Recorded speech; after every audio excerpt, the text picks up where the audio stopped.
ભાણા આટલું બધું મોડું થયું? મામા, તમે આજે ઓફિસેથી નીકળી ગયા બાદ દિલ્હીની એક મોટી પાર્ટી આવી હતી. તેમની સાથે મારે મીટિંગ થઈ. તેઓ આપણી સાથે કામ કરવા તૈયાર છે. મારે બધી જ ચર્ચા થઈ ગઈ છે એમની સાથે અને મોટો ઓર્ડર પણ મળી ગયો છે. અને હા, એડવાન્સમાં ચેક પણ આપી ગયા છે. પણ તારે અમને ફોન ન કરાય? તારે તારી રીતે ડીલ કરવાની શું જરૂર હતી?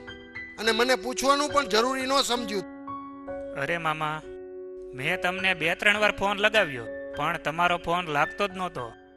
અને ના છૂટકે મારે ડીલ પાકી કરવી પડી.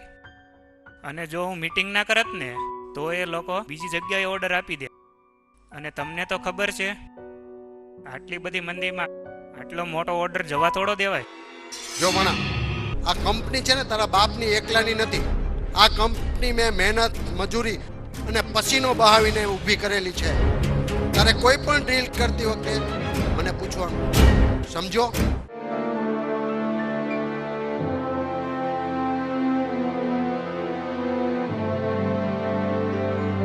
હવે તમે શું રોનકના પપ્પા, રાજે એમાં શું ખોટું કર્યું છે? અરે જે કર્યું તે કંપનીના ભલા માટે જ કર્યું છે ને. એમાં એનો બિચારાનો શું સ્વાર્થ છે કોઈ? તારે છે ને મારી બિઝનેસની બાબતમાં કાંઈ બોલવાની જરૂર નથી, સમજી? અને તારું ડાપણ છે ને અહીંયા ઘરમાં અને રસોડામાં ચલાવજે. ચાલ જા, જઈને જમવાનું બનાવ. બહુ સારું. હવે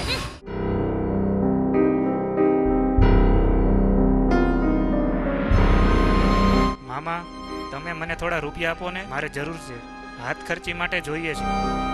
મારી પાસે ખિસ્સામાં 1 રૂપિયો પણ નથી.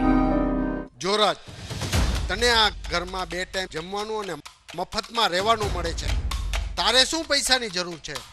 1 રૂપિયોય નહીં મળે. તારે આ ઘરમાં રહેવું હોય તો રે, તારી મરજી.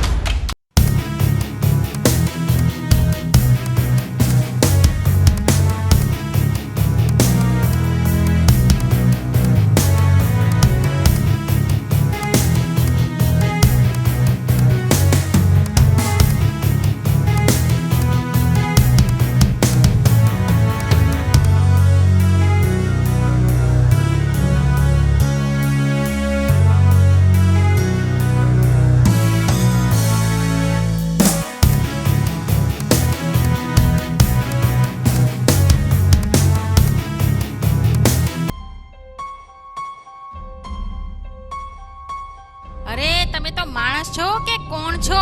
આ સગા ભાણિયાને નોકરની જેમ રાખો છો. આજકાલ તો નોકરને પણ કોઈ આવી રીતે વર્તન નથી કરતું. અને આ રાજ તો તમારી સગી બેનનો દીકરો છે. અને એને બિચારાને થોડાક રૂપિયા વાપરવા આપ્યા હોત તો તમારું કાંઈ ઘસા જતું તું? તારે મને છે ને શિખામણ આપવાની કાંઈ જરૂર નથી. મને બધી જ ખબર પડે છે કે મારે શું કરવું. આ આજકાલના જુવાનિયાઓને છે ને ડાબમાં ન રાખો ને તો આડા અવડે રસ્તે ચડી જાય અને બધું જ ફના ફાતિયા કરી નાખે છે. અરે પણ હું એમ કહું છું કે રાજ છે ને તમારી મોટી બેનનો દીકરો છે. બિચારો નાનપણથી અનાથ થઈ ગયો તો એમાં એનો શું વાંક? અને જ્યારે તમે એને આ ઘરમાં લાવ્યા ને ત્યારે એ ફક્ત 10 વર્ષનો જ હતો. અને ત્યારથી જ તમારા જુલમ સહન કરતો આવે છે. અને એને આગળ ભણવું હતું પણ છતાંય એ ત્યારથી તમારો ત્રાસ સહન કરતો આવે છે. એને તમે ખાલી 12 ધોરણ સુધી જ ભણાવ્યો. આ થોડીક તો દયા અને લાગણી રાખો એની ઉપર. થોડાક પૈસા એને વાપરવા આપ્યા હો તો. આ તો ઉપકાર માન મારો કે રાજને હું આપણા ઘરે લઈ આવ્યો. નહીતર ક્યાંય રખડતો ભટકતો. મેં એને આપણા ઘરમાં આશરો આપ્યો, મારો બિઝનેસ શીખડાવ્યો. અને સાંભળ, ગમે એમ તો એ પારકું લોહી કહેવાય.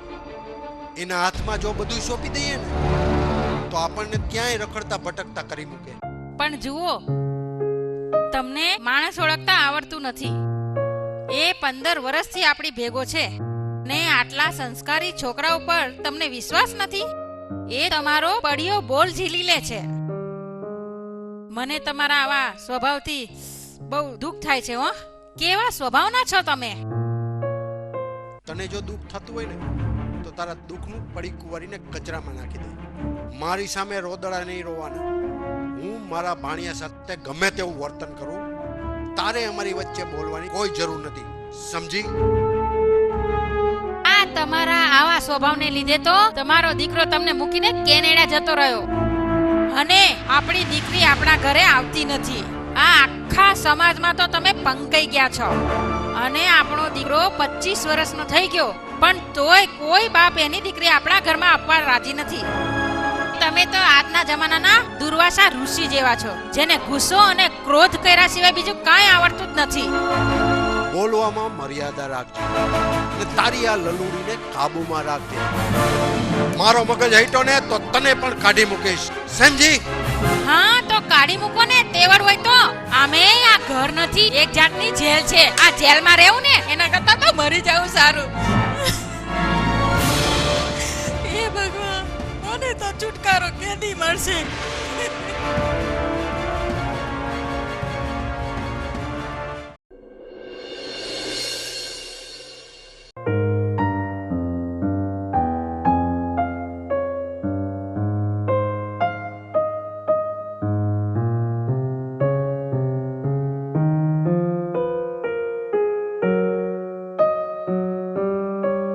દીકરા ક્યાં પહોંચી અને ક્યારે આવે છે ઘરે? અચ્છા અચ્છા, ચાલ જલ્દી આવ ફટાફટ, અમે તારી રાહ જોઈએ છીએ.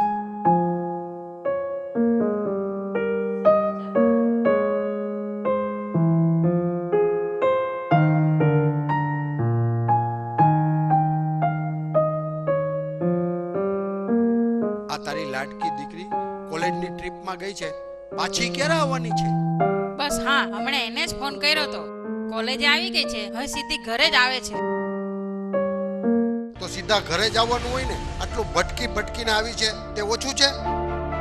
હે ભગવાન, આ તમને તો કોઈ ન પહોંચે. આ કેવો સ્વભાવ રાખ્યો છે ને ખબર જ નથી પડતી.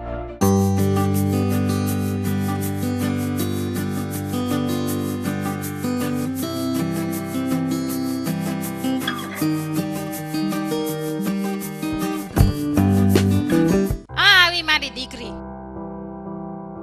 કેમ છો મમ્મી પપ્પા? અરે બેટા, કેમ છો? આવ મારી દીકરી, બેસ.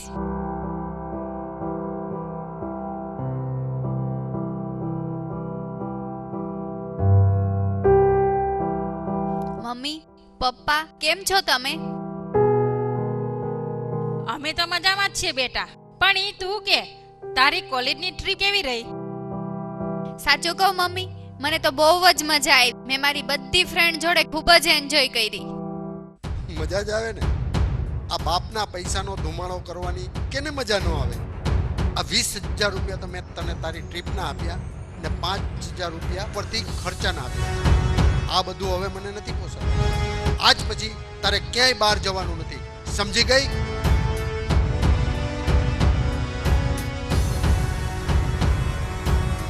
તમે શું એક 25,000 માં રોદડા રોવો છો? આ એની પાછળ કઈ ખર્ચો કઈમાં કઈ નવાઈ નથી કરી. આપણી લાડકી દીકરી છે, અહીંયા ઈ આનંદ નહીં કરે તો શું સાસરે જઈને કરશે? પપ્પા તમે મારા માટે બહુ ખર્ચો કર્યો છે ને, પણ હું ગમે એમ મહેનત કરીને ગમે ત્યાં જોબ કરીને તમને તમારા બધા પૈસા આપી દઈશ પાછા. અરે દીકરા, તું આ શું બોલી? આ તને ખબર તો છે કે તારા પપ્પાનો તો સ્વભાવ જ એવો છે. ના મમ્મી, પપ્પા કાયમ માટે મારો હિસાબ કર્યા કરે છે. એ મને નથી પસંદ. શું હું એની દીકરી નથી?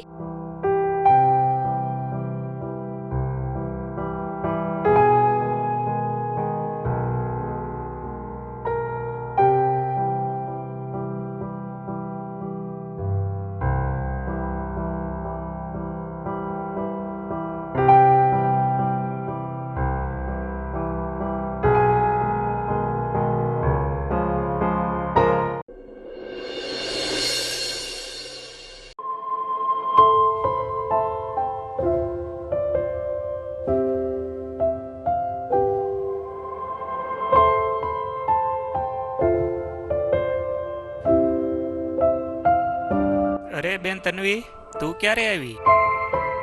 રાજભાઈ, હું તો આજે સવારે 11 વાગે આવી, પણ તમે કેમ છો? તન્વી, હું તો મજામાં છું, પણ તારી ટ્રીપ કેવી રહી? તને ત્યાં મજા તો આવી ને? હા ભાઈ, મને બહુ જ મજા આવી. મને તો લાગતું જ નહોતું કે એટલી મજા આવશે. મેં બધી ફ્રેન્ડ જોડે ખૂબ જ એન્જોય કરી. લે રાજબેટા આવી ગયો. આ તન્વી સવારની આવી છે ને ત્યારની તને યાદ કરે છે કે મારા રાજભાઈ ઓફિસેથી ક્યારે આવશે. મારે એમની સાથે ઘણી બધી વાતો કરવી છે. બોલ.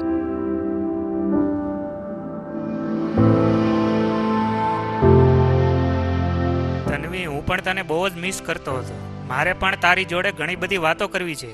ક્યાં ક્યાં ગઈ હતી, શું શું ફરી, બધી જ વાતો કરવી છે. હવે તમારો ભરત મિલાપ થઈ ગયો હોય ને તો તન્વી, હવે તું જમવાની તૈયારી કર. ચાલ જા, હવે તું રસોડામાં જા, જમવાની તૈયારી કર. હવે ભૂખ લાગી છે.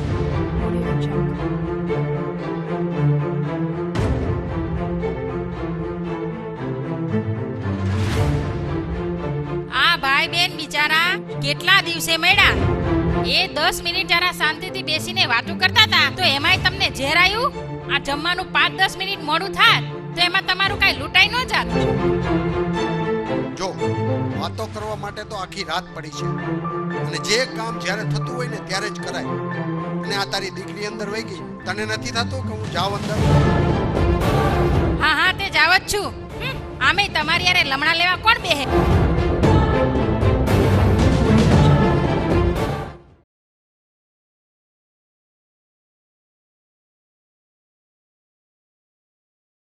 હેલો ફ્રેન્ડ્સ, કેમ છો? જો તમને લોકોને અમારો વિડીયો પસંદ આવ્યો હોય ને તો અમારી YouTube ચેનલ સ્ટુડિયો હાર્દિકને લાઈક કરો, શેર કરો અને કમેન્ટ કરો. અને સબસ્ક્રાઇબ કરીને ટિંગ બેલ વગાડવાનું ભૂલતા નહીં. યા બાય. તો મળીએ નેક્સ્ટ વિડીયોમાં.